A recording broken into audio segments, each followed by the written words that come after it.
লা লিগায় আলাভেজকে ৩-১ গোলে হারিয়ে টেবিলের শীর্ষে এখন বার্সেলোনা। ১৪ ম্যাচে ১১টিতে জয়, একটি ড্র ও একটি হারে কাতালোনাদের সংগ্রহ ৩৪ পয়েন্ট।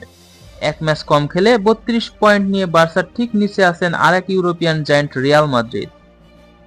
আলাভেজের সাথে শুরুটা ভালো করতে পারেনি বার্সেলোনা। খেলা শুরুর প্রথম মিনিটেই করতে হয়েছে গোল হজম। বার্সা ডিফেন্ডারের ট্র্যাপ এড়িয়ে শুরুতেই গোল তুলে নেন পাবলো ইবনেজ। এক গোলে যখন এগিয়ে আলাভেজ তখন বার্সার চোখে দুশ্চিন্তার ভাঁজ, কিন্তু সব দুশ্চিন্তার অবসান ঘটিয়ে ম্যাচের ৮তম মিনিটে রবার্ট লেভানডস্কির অ্যাসিস্টে গোল করেন লামিন ইয়ামাল।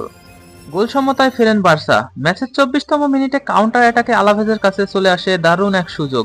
রেবেসের বাড়ানো বল জালে জড়ানোর চেষ্টা করেন জনি অট্টো, কিন্তু বার্সার গোলকিপার জোয়ান গার্সিয়ার অসাধারণ সেভে গোলের দেখা মেলেনি আলাভেজের। এর ঠিক ২ মিনিট পর বার্সার আসে সেই মাহেন্দ্রক্ষণ। ২৬তম মিনিটে রাফিনার অ্যাসিস্টে দারুণ এক গোল করে বার্সাকে ২-১ গোলের লিড এনে দেন দানি অলমো। ৪৩তম মিনিটে আলাভেজের ডিফেন্ডারের করা ভুলে রাফিনা পেয়ে যায় দারুণ এক সুযোগ, কিন্তু আলাভেজের গোলকিপার সিভেরার বুদ্ধিমত্তার লিড আর বাড়াতে পারেনি বার্সা। প্রথম অর্ধের একদম শেষের দিকে লামিন ইয়ামাল দারুণ এক সুযোগ পান, কিন্তু তাতেও গোল করতে ব্যর্থ হন তিনি।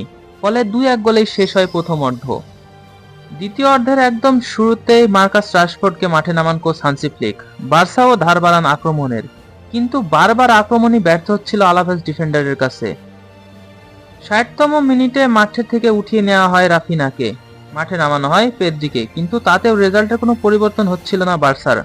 অবশেষে দ্বিতীয় অর্ধের অতিরিক্ত মিনিটে ইয়ামালের অ্যাসিস্টে গোল করেন দানি অলমো। ম্যাচও শেষ হয় ৩-১ গোলে।